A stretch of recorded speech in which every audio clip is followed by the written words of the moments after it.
ভাপানোর পরে যেন দেখুন মোদকের সৌন্দর্য আরো বেড়ে গেছে। দেখুন পুরটা কিন্তু একদম পুরোপুরি, আর ওপরটা হলুদ আর ভেতরে দেখুন পুরটা পুরো সাদা।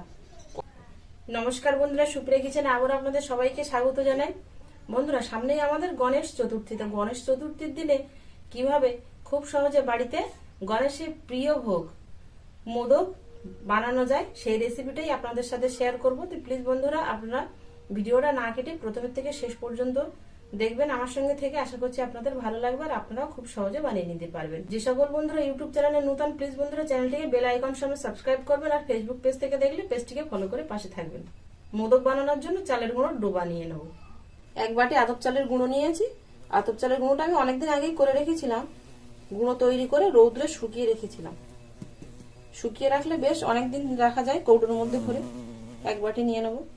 এক বাটি আতপ চালের গুঁড়োয় বেশি জল লাগবে না, সেরকম মাপ করে আমি একটু জল ভালো মতো গরম করে নিয়েছি। দেখুন জল এই যে বুঝবুঝ উঠেছে।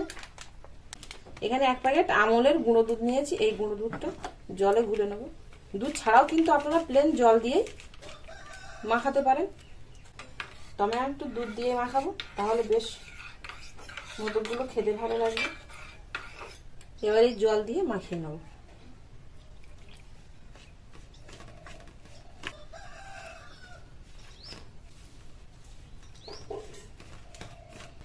যা জল আছে এতে কিন্তু হয়ে যাবে, নরম আছে কিন্তু, যেগুলো শুকনো আছে এগুলো এর সঙ্গে মিশিয়ে নিলে তখন হয়ে যাবে। একটু ঠান্ডা হোক, গরম দুধটা ছিল সেই জন্য আমি হাত দিচ্ছি না, চামচ দিয়ে এইভাবে মাখিয়ে নিচ্ছি। হাত দেওয়া যাবে, এবার হাত দিয়ে মাখিয়ে নেব।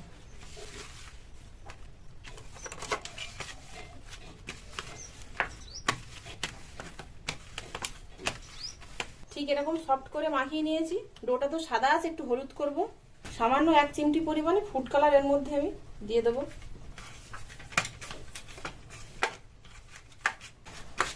দেখুন একদম মোদকের যেরকম কালার, হলুদ কালার ঠিক সেরকম হয়ে গেছে। চাপা দিয়ে রেখে দেবো। চাপা দিয়ে রেখে দিয়ে এ সাইডে নারকেলের পুরের জন্য নারকেল কুড়ে নেবো। নারকেলগুলো আমি ছাড়িয়ে এরকম করে দুচালা করে ফাটিয়ে নিয়েছি, এগুলো কুড়ে নেবো। কুড়ুনি নিয়েছি, কুড়ুনি দিয়ে কুড়ে নেবো।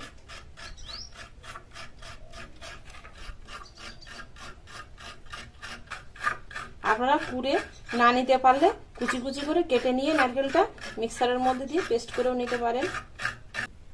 নারকেলগুলো সব কুড়ে নিয়েছি। গ্যাস ধরিয়ে কড়া বসিয়ে দিয়েছি, অল্প একটু ঘি দিয়ে দেবো। ঘিটা আপনারা নাও দিতে পারেন, প্লেন এভাবে বানাতে পারেন, কোনো অসুবিধা নেই। আমি একটু ঘি দিলাম। কোরানো নারকেলগুলো দিয়ে দেবো।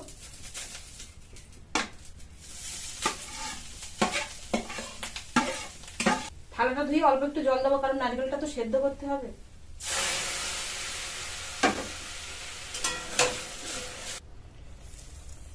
দেড়শো মতো চিনি দিয়ে দেবো। যেটুকু জল দিয়েছি, আর চিনি গলে গেলে বেশ অনেকটা জল হবে, এর মধ্যেই হয়ে যাবে নারকেলটা সেদ্ধ। প্রথম অবস্থাতেই আমি মিডিয়াম ফ্লেম রেখেছিলাম, তারপরে দেখুন আস্তে আস্তে যে জলটা বেরিয়েছিল সেই জলটা শুকিয়ে এরকম গায়ে গায়ে হয়ে গেছে। এবার লো ফ্লেমে দেবো, নইলে এর কালারটা একদম লাল হয়ে আসবে পুড়ে গেলে। এবার লো ফ্লেমে দিয়েই নারকেলের পুরটা বানিয়ে নেব। একটু সময় লাগবে, কিন্তু হবে কিন্তু খুব সুন্দর, একদম সাদা ধবধবে। আর হলুদের সঙ্গে সাদা ধবধবে তো দারুণ লাগবে দেখতে। দেখবেন খুব একটা একেবারে নাড়ুর মতো পাকে আনবো না, মোটামুটি একটু পাকের হয়ে আসলেই নামিয়ে নেবো। যে রসটা ছিল দেখুন, সেই রসটা, নারকেলের রসটা পুরোপুরি শুকিয়ে গেছে, আর বেশ এরকম একটু হালকা চটচটে ভাব হয়ে গেছে। এবার এর মধ্যে এলাচ দানার গুঁড়ো দিয়ে দেবো।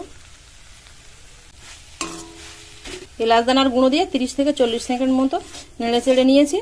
নারকেলের পুরটা রেডি হয়ে গেছে। দেখুন বেশ হালকা একটা চটচটে ভাব এসছে নারকেলের পুরের মধ্যে। এই যে হাতে নিচ্ছি, দলা পেকে যাচ্ছে।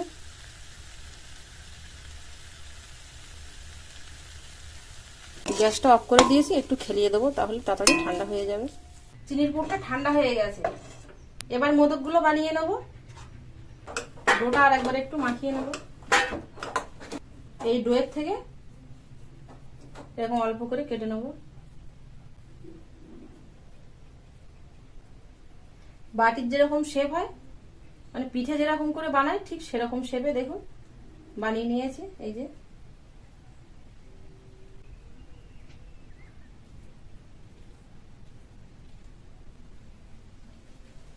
এবার এরকম পুন দিয়ে মাঝখানে দিয়ে দেবো, গোল করে দেবো না, মোদকের শেপ যেরকম হয় ঠিক সেরকম করে পুরটাও দিয়েছি। এবার সব সাইড দিয়ে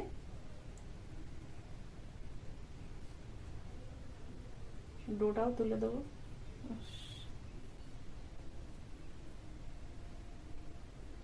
বুঝতেই পারছি না আমাকে দেখা যাচ্ছে কিনা, তবে দেখা না গেলেও মানিয়ে নেবেন। এবার এখানে একটা চামচ নিয়েছি, চামচের এই যে পিছন দিকে একটু হাতে ঘি লাগানোই আছে, লাগিয়ে নেবো।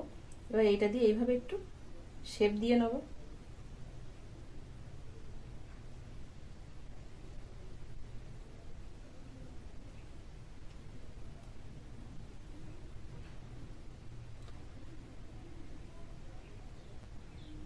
এবার এই যে পাত্রে রেখে দেবো। দেখুন কতটা সুন্দর হয়েছে দেখতে। ওটা যদি লম্বা করে দেই তাহলে পুরোপুরি মিষ্টিটা থাকবে, খেতে ভালো লাগবে। নইলে ওই যে মাথার দিকে হুলটা থাকে না, সেই হুলের মধ্যে কিন্তু পুরটা থাকে না, খেতে ভালো লাগবে না। এই যে আরেকটা বানিয়ে নিয়েছি। এবার চামচ নিয়েছি, চামচ দিয়ে একটু এইভাবে ঘুরিয়ে ঘুরিয়ে শেপ দিয়ে নেব।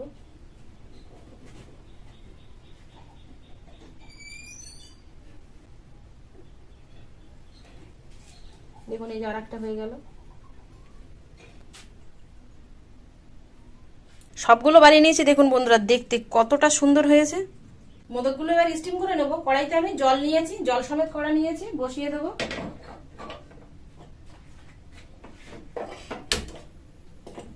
এখানে একটা ছিদ্রযুক্ত থালা নিয়েছি, থালার গায়ে একটু ঘি লাগিয়ে নেবো। ঘি, সাদা তেল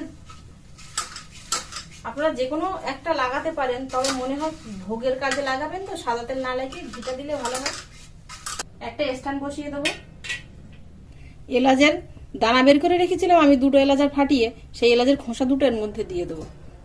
এবার থালাটা বসিয়ে দেবো। স্টিম হওয়ার জন্য মোদকগুলো বসিয়ে দেবো একটু ছাড়া ছাড়া করে।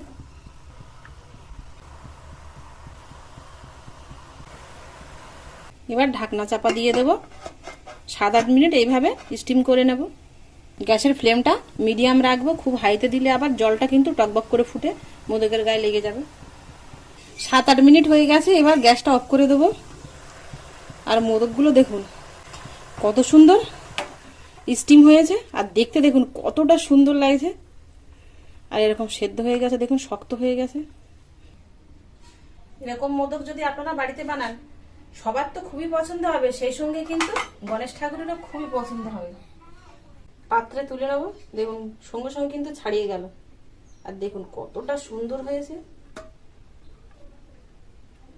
ভাপানোর পরে যেন দেখুন মোদকের সৌন্দর্য আরো বেড়ে গেছে, আর কতটা লোভনীয় হয়েছে দেখুন। এবার একটা আপনাদের কেটে দেখাচ্ছি যে কতটা সুন্দর হয়েছে। দেখুন পুরটা কিন্তু একদম পুরোপুরি, আর একদম এরকম মুখ পর্যন্ত পুরটা দিয়েছি আমি, তাহলে খেতে ভালো লাগবে। আপনারা তো অবশ্যই দেখলেন যে খুব সহজে বাড়িতে মোদক বানানো যায়। তো আপনারা আমার মতো একইভাবে এরকম ভাবে বানাবেন, বানিয়ে গণেশ ঠাকুরকে ভোগ নিবেদন করবেন। আশা করছি ভালো হবে। আর আমার এই মোদক বানানোর রেসিপিটা কেমন হলো অবশ্যই যদি ভালো লাগে আপনাদের কাছে কমেন্টে জানাবেন, ও আপনাদের বন্ধুদের কাছে প্রচুর প্রচুর শেয়ার করবেন। লাইক করতে ভুল করবেন না প্লিজ বন্ধুরা। আর এতক্ষণ আমার সঙ্গে থাকার জন্য আপনাদের অনেক অনেক ধন্যবাদ। আবার দেখা হচ্ছে আপনাদের সাথে পরবর্তী নতুন কোনো রেসিপিতে। ততক্ষণ আপনারা সবাই ভালো থাকবেন ও সুস্থ থাকবেন।